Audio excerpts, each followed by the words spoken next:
మహబూబ్ నగర్ జిల్లాలో అలంపురం మండలంలో మహబూబ్ నగర్ పట్టణానికి 90 కిలోమీటర్ల దూరంలో, హైదరాబాద్కు సుమారు 200 కిలోమీటర్ల దూరంలో తుంగభద్రా నదీ తీరంలో వెలసిన జోగులాంబాదేవి సుప్రసిద్ధ క్షేత్రం అలంపూర్లో ఉంది.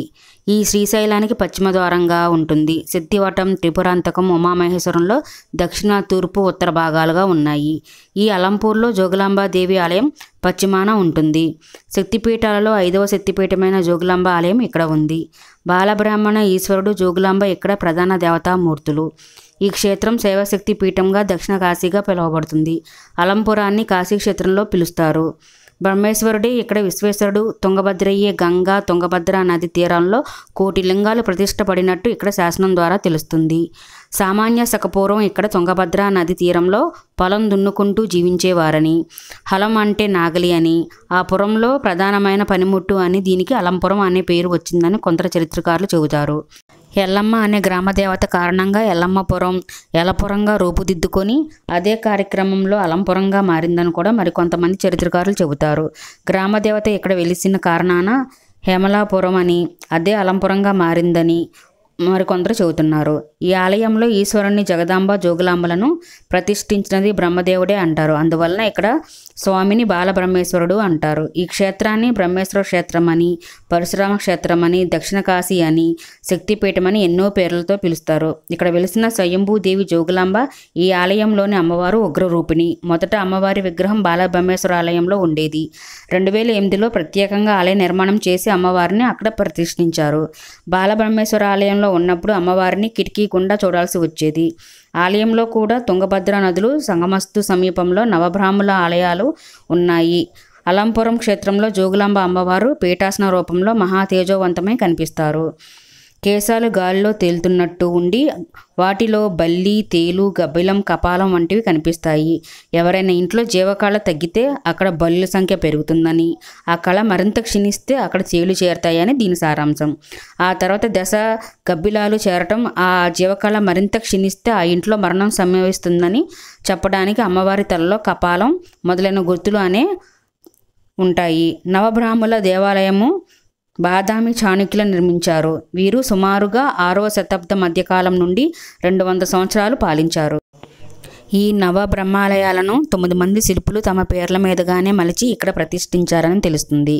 అవి బాల, కుమార, ఆర్క, వీర, విశ్వ, తారక, గురు, స్వర్ణ, పద్మ బ్రహ్మాలయాలుగా ప్రతిష్ఠగాంచారని ఇక్కడ శాసనాల ద్వారా తెలుస్తుంది. వీటిలో బాలబ్రహ్మ ఆలయం పెద్దది. ఇక్కడ ఉన్న శాసనాల ఆధారంగా దీని సామాన్య శకం 702 కాలం నాటిదిగా గుర్తించారు. ఇక్కడ మహాశివరాత్రి పండుగను ఘనంగా చేస్తారు. అప్పుడు భక్తులు రద్దీ ఎక్కువగా ఉంటుందని వినికిడి. తారక బ్రహ్మ దేవాలయం ఇది పాక్షికంగా శిథిలావస్థలో ఉంది. దీని గర్భగుడిలో ఎటువంటి విగ్రహం కూడా లేదు. దీనిలో 6, 7వ శతాబ్దానికి చెందిన తెలుగు శాసనాలు అయితే ఉన్నాయి. అలాగే అలంపూర్లో మరో గొప్ప దేవాలయం, సుందరమైన దేవాలయం స్వర్ణ బ్రహ్మ దేవాలయం నిర్మాణానికి ఒక మచ్చు తునక, అలాగే పద్మ బ్రహ్మ దేవ శిథిలావస్థకు దగ్గరగా ఉంది. ఇందులో అద్భుతమైన స్ఫటిక శివలింగం ఉంటుంది. ఇక్కడ మరో చూడచక్కని నిర్మాణం విశ్వబ్రహ్మ దేవాలయం. ఇక్కడ రామాయణ, మహాభారతాల నుండి దృశ్యాలను శిల్పాలపై మహాకావ్యాలుగా చెక్కారు. నవబ్రహ్మేశ్వర ఆలయాలలో మిగిలిన కొన్ని మాత్రమే ఉన్నాయి. తారక బ్రహ్మేశ్వర ఆలయం కాలగర్భంలో కలిసిపోయింది.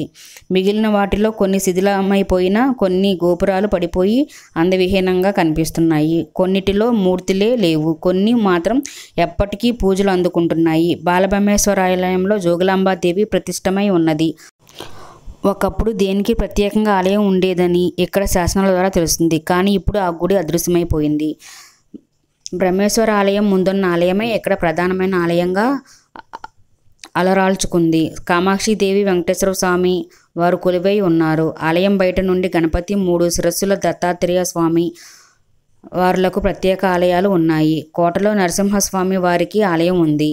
దాని ముందే ఓ జలపాతం కూడా ఉంది. ఇది ఎక్కడ పుట్టిందో తెలియదు కానీ తుంగభద్రలో కలుస్తుంది. ఇక్కడ గల బాల బ్రహ్మేశ్వర లింగం చుట్టూ నారాయణ శాలాగ్రామాలు ఉంటాయి. తుంగభద్ర జలంలో నిత్యం నమ్మక చమకాలతో ఈ లింగాన్ని అభిషేకిస్తారు. ఈ అభిషేక జలం బయటికి వెళ్ళదు, అక్కడే ఇంకిపోవటం ఇది ఒక వింత.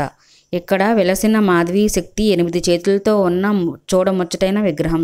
ఆరాధిస్తే ఆ మాత అనుగ్రహం లభిస్తుంది. అక్కడే ఉన్న ఆంజనేయ స్వామి వారు తన హృదయాన్ని చీల్చి సీతారాములను చూపించినట్టు కనిపిస్తారు. ఆ చెంతనే వీరభద్రుడు దర్శనమిస్తాడు. ఇక్కడ స్థల పురాణం చూస్తే పరశురాముల తండ్రి జమదగ్ని మహర్షి ఆశ్రమం ఉండేది. జమదగ్ని భార్య రేణుకాదేవి, ఆమె మహాప్రతివత. ఆమె ప్రతిరోజు పక్కనే ఉన్న నది వద్దకు వెళ్ళి ఆ నదిలోని ఇసుకతో ఒక కుండ తయారు చేసి ఆ కుండతో నీరు తెచ్చి భర్త యొక్క పూజా కార్యక్రమానికి నీరు ఇచ్చేది. ఒక రోజున ఆమె నీరు తేవటానికి నదికి వెళ్ళినప్పుడు ఆ ప్రాంతాన్ని పాలించే రాజుగారు తన భార్యతో వచ్చి ఆ నదిలో జలక్రీడలు ఆడుతున్నాడు. ఆ రాజు యొక్క ఆనందాన్ని చూసి రేణుకాదేవి మనసు ఒక్క క్షణం చెలించింది. ఆమె వెంటనే మనసు కుదుటపరుచుకొని ఇసుకతో కుండ తయారు చేయబోతే తయారు కాలేదు. ఆందోళన చెందిన మనసుతో ఆమె ఆశ్రమానికి తిరిగి వచ్చింది. ఆమె తన పూజకి నీరు లేకుండా రావటంతో జమదగ్ని దివ్యదృష్టితో చూసి జరిగిన విషయం తెలుసుకున్నాడు. ఆమె తల నరికి తెమ్మని కొడుకులతో చెప్పాడు. పెద్ద కొడుకు అందుకు అంగీకరించలేదు. చిన్నవాడైన పరశురాముడు తన పరుశువుతో తల్లి తల నరికేశాడు. అందుకు సంతృప్తి చెందిన జమదగ్ని ఏదైనా వరం కోరుకో అని పరశురామునితో అన్నాడు. వెంటనే తన తల్లిని బ్రతికించమని వరం అడిగాడు. అయితే పరశురాముడు తన గొడ్డలతో వేసిన దెబ్బకు రేణుకాదేవి తల ఎగిరిపోయి చండాలు ఉండే చోట పడిందని, కనుక ఆ తలను తాకడానికి వీల్లేదు అని చెప్పారు. అప్పుడు జమదగ్ని ఆ తల ఎల్లమ్మ అనే పేరుతో ఈ ఊరి గ్రామదేవతగా ఆరాధించబడుతుందని, అయితే మొండెం ఈ బాలసుబ్రహ్మణ్యేశ్వర ఆలయంలోని భూదేవి అనే పేరుతో ఉండి సంతానం లేని స్త్రీలకు సంతానం కలుగజేస్తుంది అని వరం ఇచ్చాడు. ఇది మహబూబ్నగర్ జిల్లా అలంపురం మండలంలో ఉన్న జోగులాంబాదేవి ఆలయ చరిత్ర.